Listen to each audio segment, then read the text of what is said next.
Hello, everyone, and I'd like to thank you for your attendance and your participation. And we have a very, very special guest today, and someone that I definitely feel as though that the broader audience should be aware of, and the organization that is represented here, which is Margins, Pushing Boundaries. The president of Margins, Dr. Shevonne Henry. And let me first start by saying, is it okay that I call you Shevonne? Yes. Well, thank you. I'd like to start off by at least having you share a little bit about yourself, and then we can just start entering to some conversations and helping others understand a little bit more about Margins, what Margins does, and how they can get involved. Great. Well, thanks very much, Charles, for inviting me to this webinar. Thank you also for joining the Margins movement and launching our movement in the US. I think this webinar is a fantastic opportunity to invite people from marginalized groups to share their views and to finally be heard, and to share their experiences of what marginalization is for them and how we can work as a collective to mitigate marginalization in our society. So margins started off in March of 2022, and it was very much the outcome of my personal experience of marginalization. So I spent part of my life living under the apartheid system here in South Africa. I grew up in a working class township um, here in South Africa. And of course, being a person of color and being a woman deeply affected the way I saw myself and the way I saw the world, especially at a time that was characterized by profound injustice and oppression. So what I found was, as I moved through my life, and I made, vast improvements from where I had come from, I found that the experience of marginalization was internalized. So feelings of shame and inferiority very much influenced how I approached life and my relationships with society, even with myself. So I started to interrogate the processes of marginalization through my research in marginalized groups and also through my personal introspection as a marginalized person. And I came up with the Margins Self-Awareness Program. So in March of 2022, Margins was very much an informal online community offering these self-awareness programs, particularly for the marginalized, which are free. They're available on our website, and I will provide the details a bit later if you would like. Yes. Um, and so it was a means to assist marginalized people to identify, first of all, with the experience of marginalization, acknowledge that it happened to them, and then how they can embark on this process to overcome it. Because it's, our tagline at Margins is, and you were very much a part of developing this tagline, is that we know our programs work because they worked for us. And you and I, coming from marginalized backgrounds, Charles, we understand this experience, and all of the people in margins are marginalized people. So we don't just advocate for marginalization, or rather the mitigation of marginalization. We come from that environment. We had the life experience of that marginalization. And that's what makes our organization different, and it makes our approach different. We're not talking about us and them, it's us. It's just us. So I hope I've answered your question. Very much so, and I appreciate you sharing that. And what I want the broader audience to understand is that uh, about those distinctions that you were calling attention to. For example, I've noticed and been following a lot of your posts as it relates to individuals having self awareness, but also, most importantly, having an understanding that uh, they have to realize or have self realization around their circumstances? What is it that's holding them in the position that they're in? Could you speak more about your experiences with individuals who have dealt with and have accomplished, or at least succeeded, in improving their lives as it relates to marginalization? That's a really important question, Charles, and I think that should be the starting point of, people embarking on the process of escaping marginalization, is first identifying with the concept of marginalization and where it actually comes from. And there's a huge stigma attached to social exclusion. So in society, when you see the byproducts of social Mhm. exclusion, which is poverty, unemployment, homelessness, substance abuse, violence, crime, all of these things, our immediate knee jerk reaction as a society is to blame the person that's struggling with this byproduct of social exclusion. People don't plan to be in this situation, and they don't choose to be in the situations that they are, but because of the oppressive systems, they find themselves in this marginalized context. So that's one part of the issue.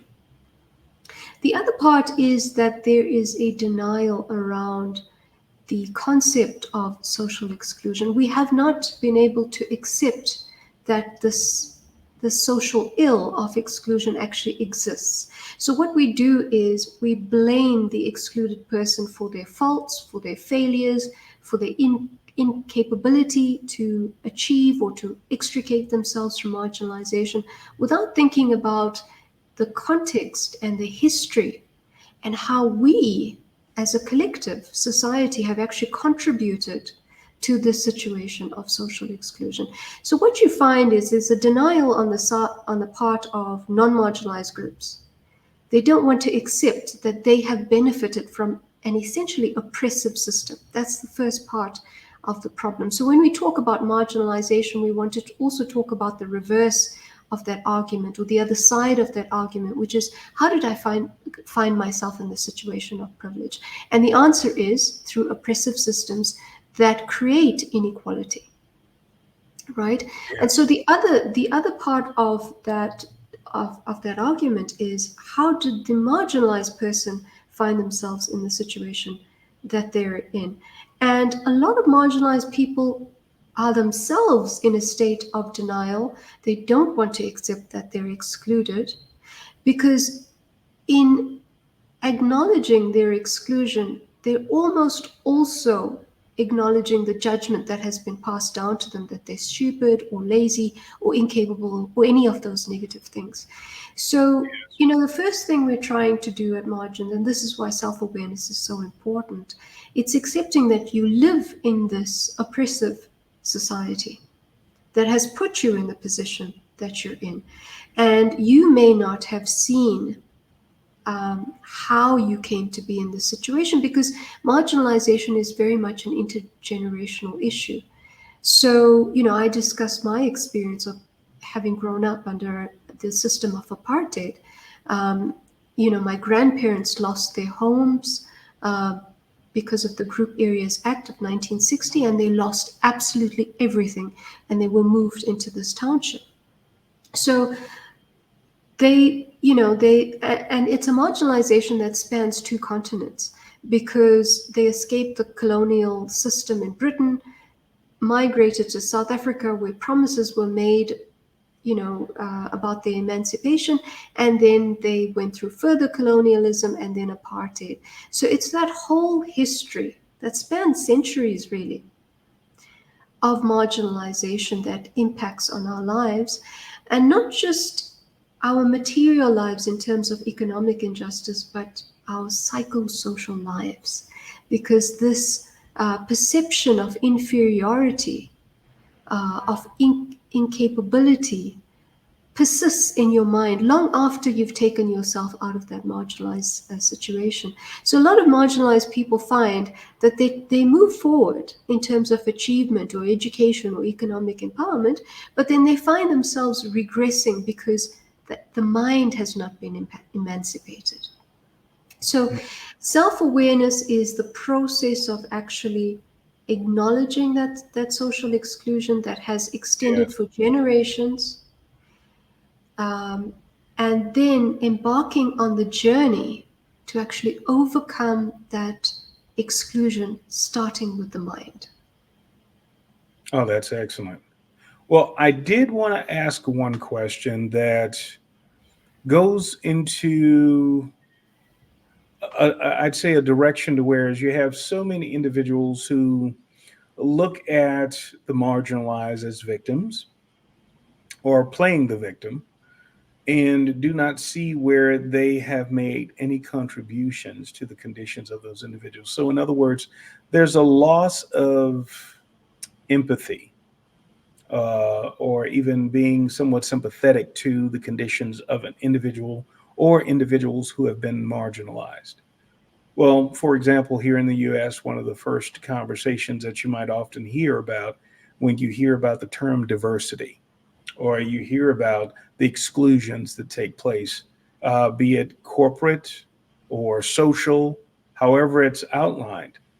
And I say this to say, or the question would be more in line with how does an individual who feels as though they have not played a part themselves in the marginalization of a group or a person, they may not feel as though they've had a part in that, but to some extent, what role would they be playing? Whether to be an individual to help resolve the issue or to understand whether or not they are a benefactor. Is there some role that those individuals who do not feel as though they're marginalized, what role would they play or how should they view themselves in this particular scenario? So that's part of margin strategy, Charles. So our framework for margins, the concept behind margins is around addressing social exclusion by building social capital. And there's different layers to that. So through our self-help programs, we are building bonding social capital, which is addressing the internal state of marginalization. Because until we address that, we're not going to give people the space to empower themselves. They're going to continue to be marginalized and they're going to think that they deserve that marginalization.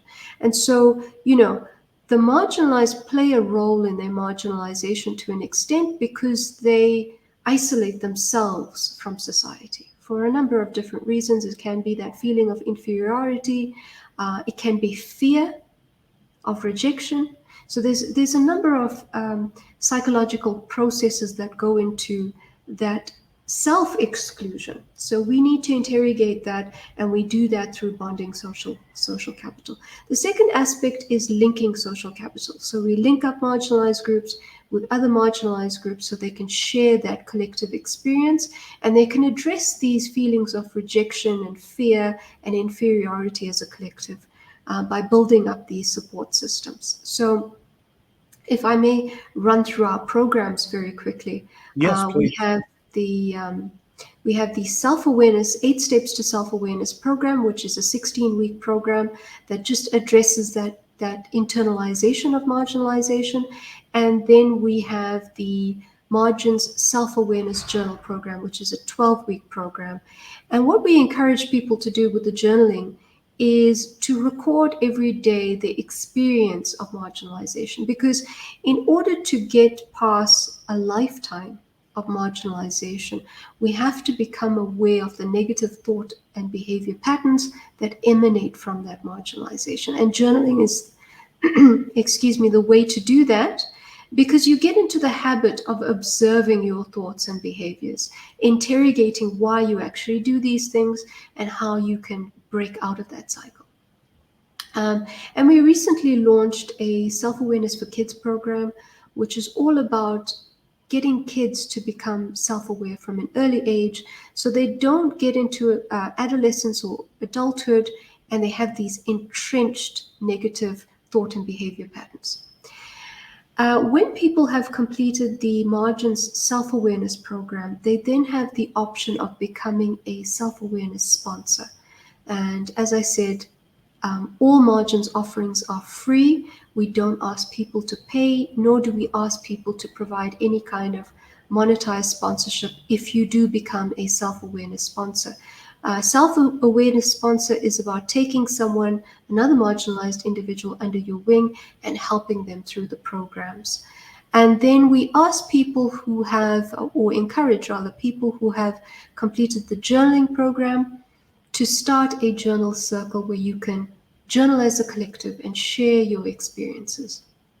So this is part of building our support system for marginalized groups, because as a fellow marginalized person, Charles, you would know that we lack access to that psychosocial support. We either don't have the resources or we're still in denial, and we need to be eased into that process. And getting into that with people that you are familiar with, that have shared your experiences, is a lot easier than sitting with a non-marginalized mental wellness practitioner, for example. So I digressed a little bit, but coming back to your question, how do we get the non-marginalized to actually participate in this process? And this is where bridging social capital comes from. So it's linking up the marginalized with the non-marginalized. And how do we do that? Through awareness. And it's getting past the threat, because I think this is a big problem. The non-marginalized feel threatened by the marginalized, and you find this, in all spheres of social existence.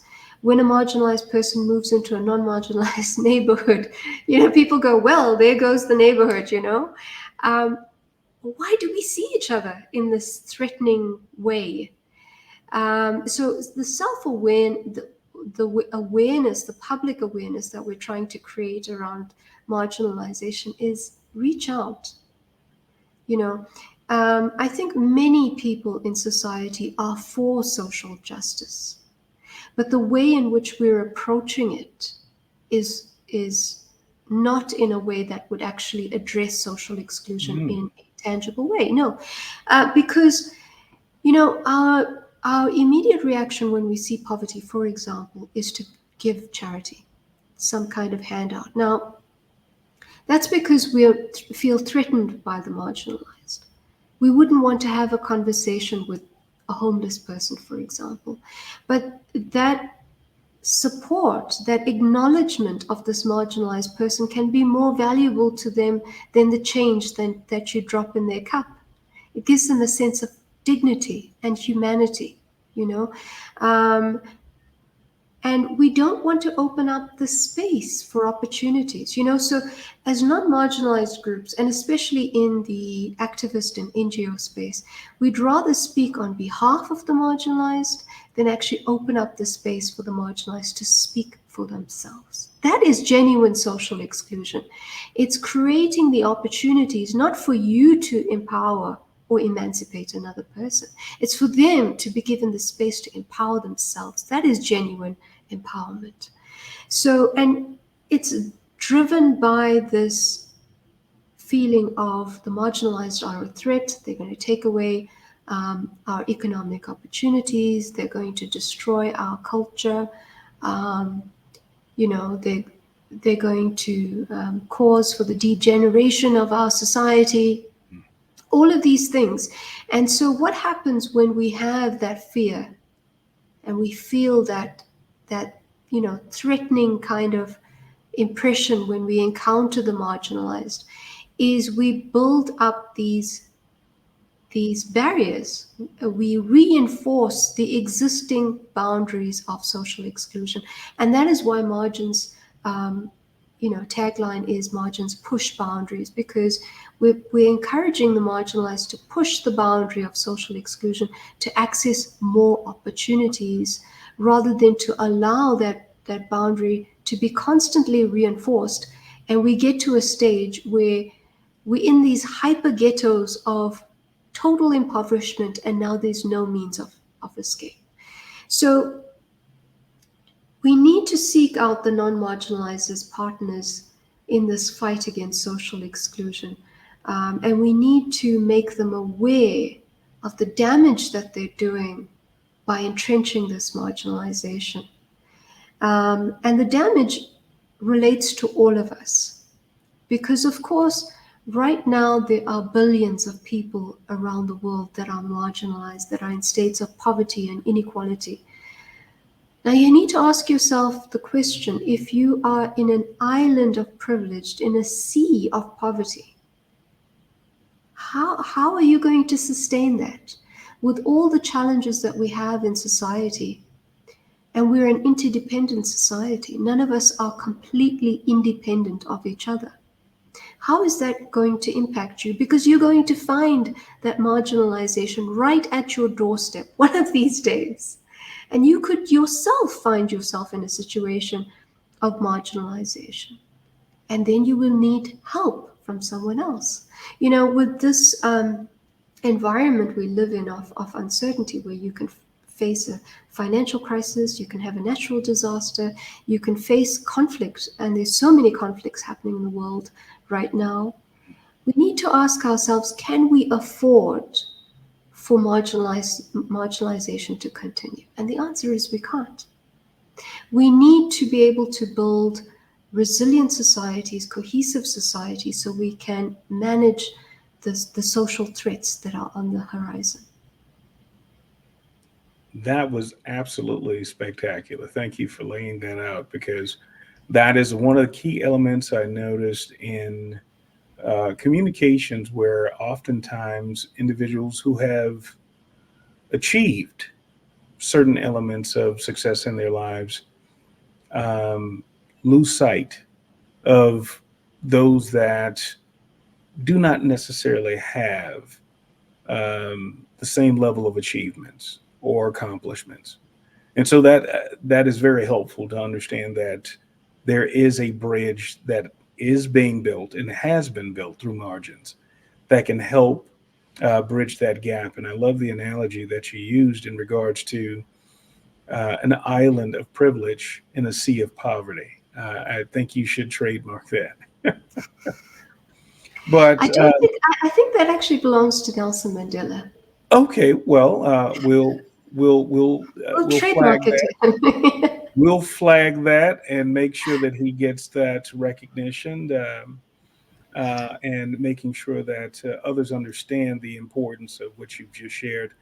But most importantly, I want to ask the question: how can individuals get involved with margins and to become a part of this movement, to really start driving change, and from a variety of areas? Because I want individuals to really understand that this doesn't necessarily, uh, it's not limited to just one or a few individuals or any particular group, but it really and truly does affect everyone in its entirety. And I just want to make sure that they know how to get in contact with margins, become a part of the margins movement, but also understand what tools are available to them. Thank you for that question, Charles. And we need all the support we can get right now in order to address this massive war that we're fighting against marginalization. So I think to start off with, I'd like to define what social exclusion is for the people that are watching today. Social exclusion is the denial, and here we get the oppression, the systematic oppression. It's the denial of meaningful participation in social life, and that extends to social, political, economic, and cultural life. Now, we spoke about the social aspects, and so I would like to encourage the marginalized to use margins free programs. And if they don't want to, still create your own support systems to address marginalization, because you need to build up that social capital in order to create a better life for yourself. For non marginalized groups, I would encourage you to please acknowledge the marginalized. And like we discussed in previous conversations, Charles, it's not about big feats like protesting or signing a petition or donating huge amounts of money. It's actually just your behavior on a day-to-day basis. It's making eye contact with a service provider, for example. It's just acknowledging someone's existence by greeting them, um, you know, just acknowledging their presence rather than ignoring and avoiding the marginalized, because that is how you are contributing to these barriers, of social exclusion. So it's just your daily behavior. It's removing that threat and fear towards the marginalized and making them feel like they are a part of your society, a valuable part of your society, and they have some worth in society. That's a huge thing. In Yes. terms of the economic aspect, and we just touched on diversity earlier in the conversation, but this is a massive problem. Social transformation all over the world is a massive problem. People don't have equal access to opportunity. Even when they do have access to opportunity, they're treated unequally in the workplace through pay gaps, through blocks to upward mobility, access to leadership and voice. And we're seeing this manifest in the worst ways possible. People not getting the support they need and resigning. We've seen this in the US, committing suicide, suffering from depression and anxiety because they're just isolated in their workplace. Um, we need to open up the economic space for genuine economic opportunity. This is a core factor of actually escaping marginalization. It's not the only one, but it certainly helps. To that economic empowerment gives people a sense of dignity, a sense of autonomy. So if people want to genuinely address this issue of exclusion, they need to provide opportunities rather than handouts. Handouts creates dependence, and it entrenches inequality. Opportunities create equality and social justice. In terms of the political space, we know that we're seeing an erosion of our democratic systems all over the world. Marginalized groups do not have voice, they do not have access to their leadership, and so we struggle to address all of these social ills that are arising. So, as a collective, both marginalized groups and non marginalized groups, we need to create the awareness of what it means to be a part of a democratic system, and how do we meaningfully participate in that democratic system so that we can address the social dysfunction and marginalization that is happening. Finally, in terms of cultural inclusion, Margins has introduced the self-expression clinics, and we use culture as a means for therapy and healing. So people who are unable to openly discuss their experience of marginalization can use art forms to do that. But added to that, we're seeing a lot of cultures disappear because of this monopolization of culture in society. And so we have a responsibility to preserve cultures because that diversity adds value to our society. So again, we encourage non-marginalized groups to invest in cultural preservation initiatives, to be more tolerant and accepting of other cultures, so that we can preserve these cultures and the value that they add to our society. So people can take action in any of these fields. They can visit our website, www.marginspushboundaries.com. Contact me personally at founder @marginspushboundaries.com. Our programs are there, our initiatives are there. People can join our movement by signing up for our mailing list and getting regular updates of how they can actually participate in the fight against marginalization.